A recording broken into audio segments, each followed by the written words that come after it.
Hello there everybody, I'm Mr. Gaming Pie, and this is Let's Play Crash Purple and Spyro Orange, Part 10. Things are going to be ending very soon, people. We're in the minigame episode of the final area.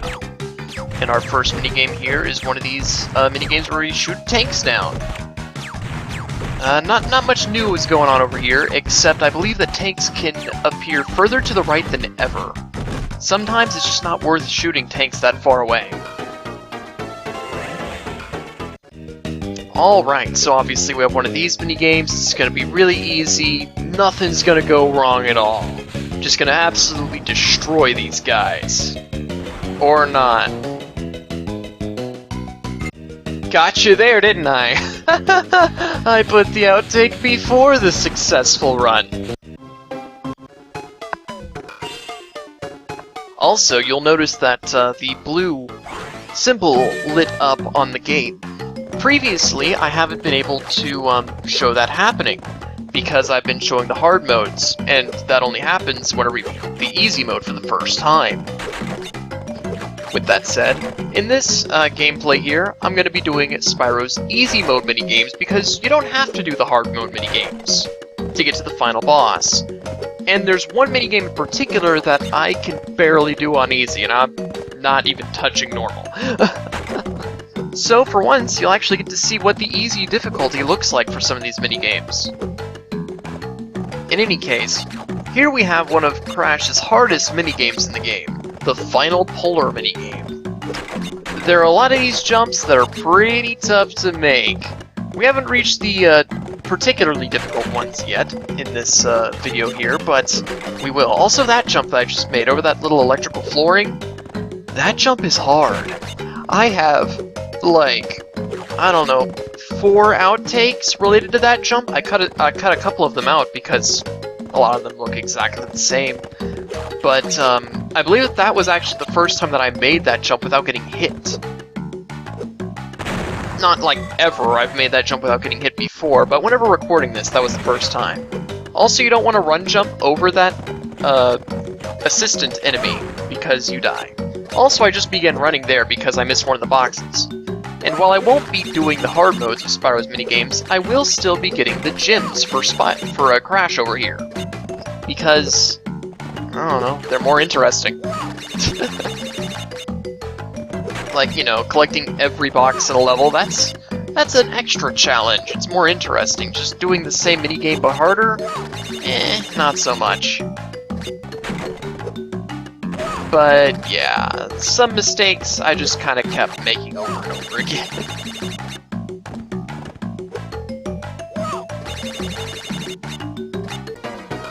Alright, Space Shoot. It's a shooter minigame. However, there is something a little bit special about this shooter minigame. It's the only one in this world. There's a world in this game with only one space shooter minigame. I wish we could say that there was a world in this game without any space shooter minigames, but it's closer.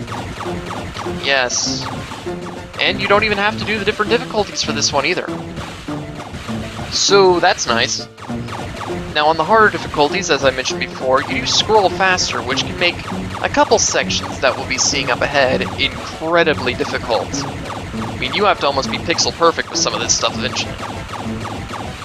We're not quite there yet, but later in the minigame, it'll happen. Also, an interesting glitch in this particular minigame, I never noticed it in any of the other ones, but if you stand right up next to a wall, you can shoot through it. I haven't found any tactical purpose for this ability.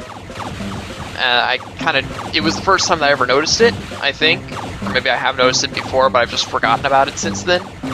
And so here I'm trying to make like technical use of it. Maybe I can shoot an enemy from behind a wall, but there's not really anything to do that with, unfortunately. As such, we move through the minigame as normal. Triangle down. Alright, here's Crash's final Breakout minigame. It actually has some pretty cool music. This is something I think that I could find back in, like, Sonic 3 and Knuckles or something. I think that this song should have a remix. It's really good.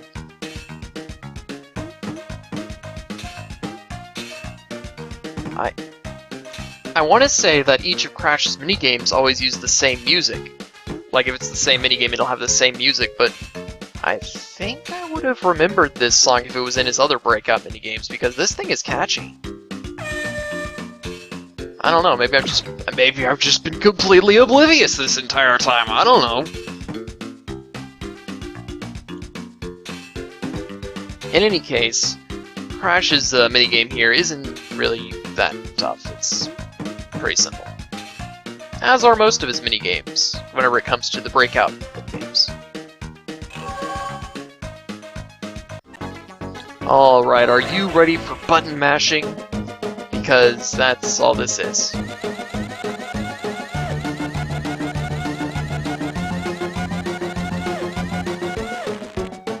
Yep, button mashing. Easy mode button mashing. Hard mode button mashing isn't very hard, though. Okay, guys, get ready for a really long minigame. This one takes forever. In any case, here's the main gimmick behind this tank minigame.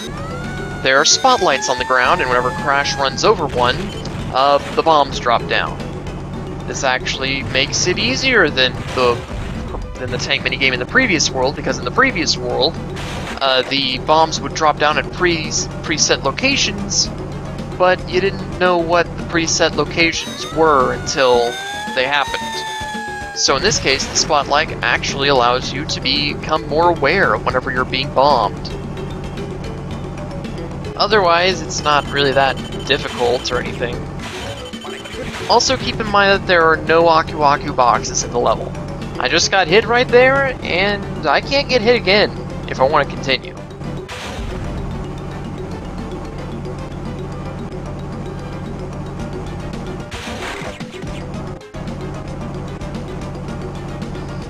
But yeah, this minigame isn't particularly difficult.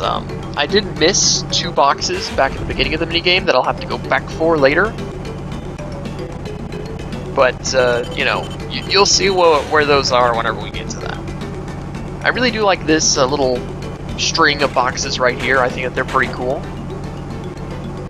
I mean, you know, whenever it comes down to it, they could just put 1 box in a spot, and it's like, okay, now you gotta go get that box. But instead, you know, they do things like put 3 in a row or something, and it's nice. I do wonder if game designers have a particular, like, formula for deciding whenever they do stuff like that. Because you do occasionally just find 1 box just laying on its own by itself. But then there are other times where the box isn't alone. It's like, hey guys, look, I'm a box. I'm cool. Anyway, I went back real quick for these 2 boxes over here.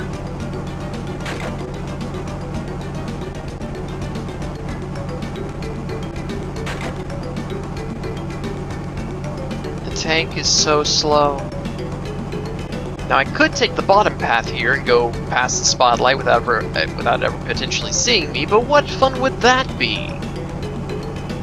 Well, it wouldn't take as long, since I need to go down anyway, but let's ignore that fact and notice the fact that I dodged the spotlight instead. Yes.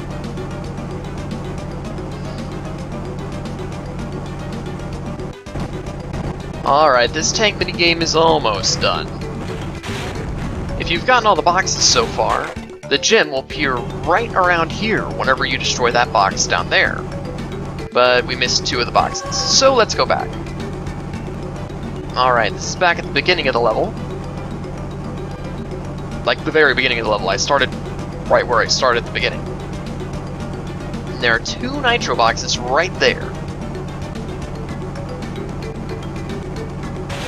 Now that I've nabbed them, we can go back. And get ourselves the gem. Also, you know, for how long this minigame was, there was an outtake. Yeah, seriously. Fortunately, I didn't get very far in the level before I got exploded. You see, but whenever I was first trying to do the minigame, I was being super careful about the spotlights instead of being a little bit reckless with them like I was in the actual gameplay that I showed just now. So me being super careful around the spotlights meant that I ended up right in the range of one of the homing lasers. This minigame. You see, folks, this is the minigame that I can barely do the easy mode of. This is the minigame that is the reason behind you not seeing the hard versions of the minigames for this world. This is the minigame that will destroy your soul. Now, I have beaten this minigame on hard mode before, but that was years ago. Back whenever I was originally playing the game. And it was terrible back then. Quite frankly, I got so many outtakes just doing the easy mode, after I had practiced it, mind you, that if I had done any harder difficulty than this, I can't imagine how many outtakes I would have gotten. I mean, look at this, you have to flip upside down onto platforms that you can't see, and if you miss, you fall in an endless pit. And this is easy mode. The level layout doesn't change, not the platforms anyway. The electric flooring, that changes. The appearance of the assistance enemy, the assistance enemies, those change as well. And you see right here, there are more platforms underneath me, but I don't really have to flip over to them, except here. But hard mode? You need to flip. You need to flip out. I will flip out if I have to do this on hard mode.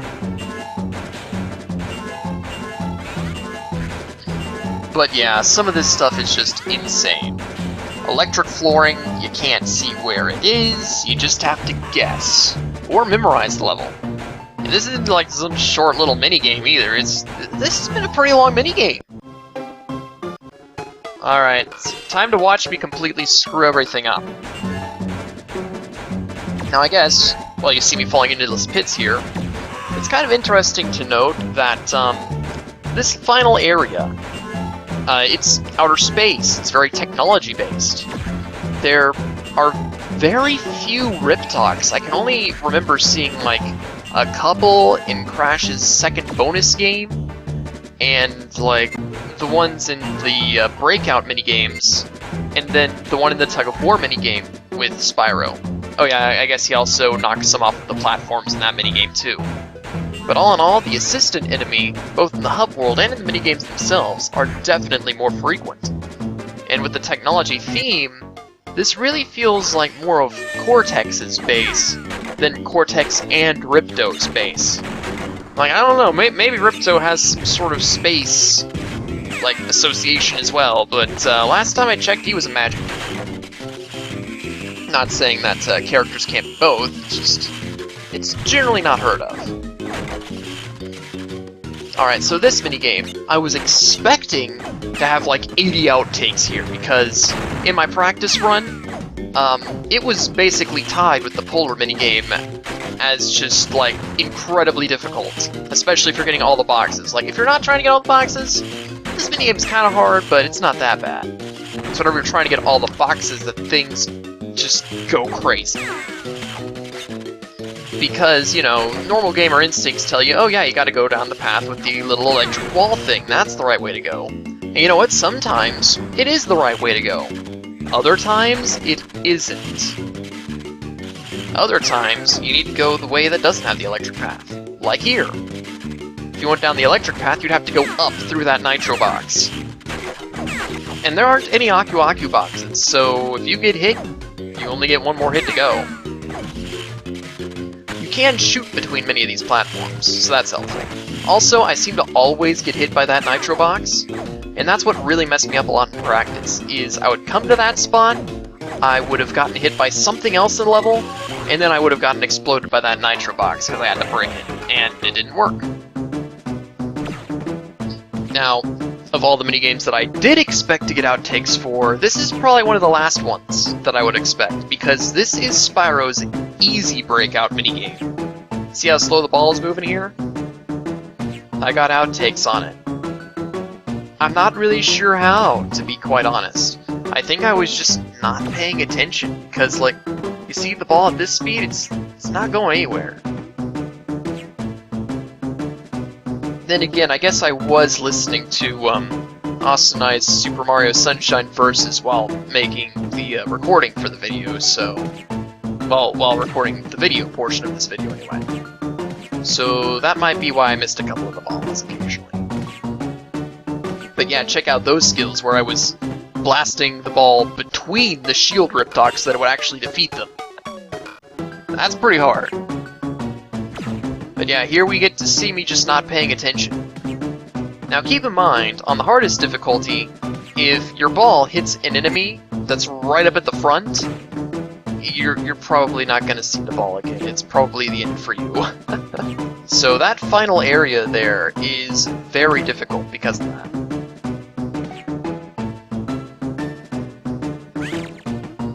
And then I try to pull the ball in and it just goes through me. Alright, time for the final boss, guys!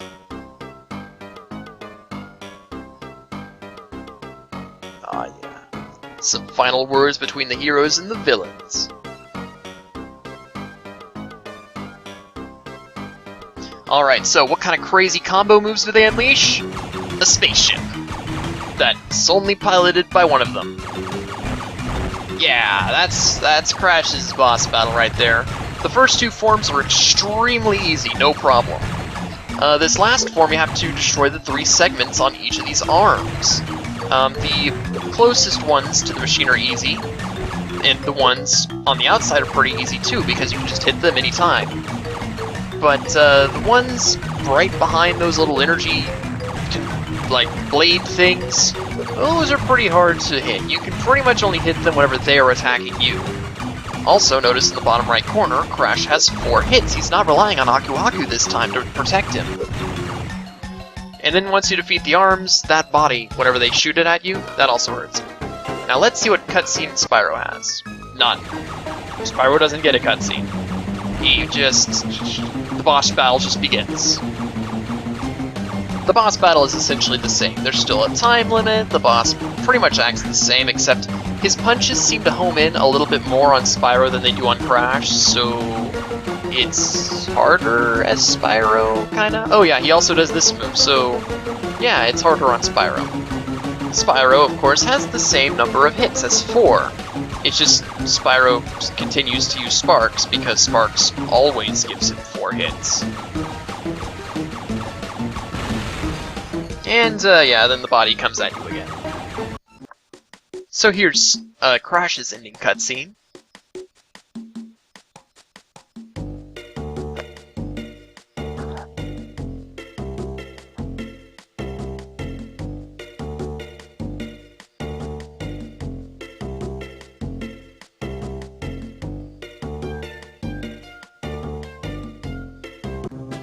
And then here's Spyro's ending cutscene.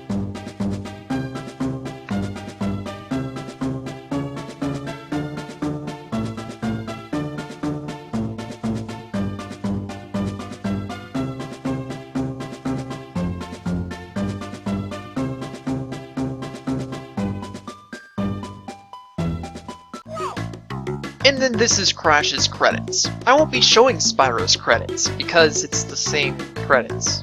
Seriously, it even has the same background picture. The only difference between their credits is the music that plays. Both of them play the music for the intro of the game, the main menu as it will be. And Crash definitely has the better music in that regard, because it's exciting and happy, and Spyro's, like, music is kind of boring, actually. not credits music at all. In any case, yeah, Spyro, he did not get a cutscene before the boss battle. That's probably, like, one of the worst things. Whenever comparing the games, it's like, seriously? He didn't get a cutscene at all. That's, like, 2 cutscenes now. that Spyro has completely missed out on. Maybe more? I don't know. Overall, yeah, Crash has the better game. Just, overall, it's like a constant thing. The only thing that's better in Spyro's game is that he has a couple better boss battles due to the fact that he actually has platforming in his boss battles, using his regular platforming mechanics. Overall, I'm not really sure what they did with Spyro's design on the overall game, because Spyro has always been a 3D character. Even in the GBA games, it was still an isometric 3D game. And I don't know why they didn't just do that for him. Because this is the same team that made those isometric 3D games on the Game Boy Advance. And it's just... it doesn't make sense. They could have done it. There wouldn't have been a problem. It's just really weird. In any case, I've enjoyed making this Let's Play. It's, my first, post-commentary Let's Play was Sonic the Fighters, but that was like 1 episode. This has been 10 episodes now, and I think that I've done a pretty good job. I can't imagine me doing this anything other than post-commentary. Overall, I don't have a ton of experience with these games. You know, I beat them a couple times, but, it's not like they were a huge part of my life or anything. And overall, neither Spyro or Crash have been a huge part of my life either. I was always a Nintendo guy. So I never really had a PlayStation system. Anyway, we're coming to the end here. So until next time, everybody, stay sufficiently awesome. See you next time.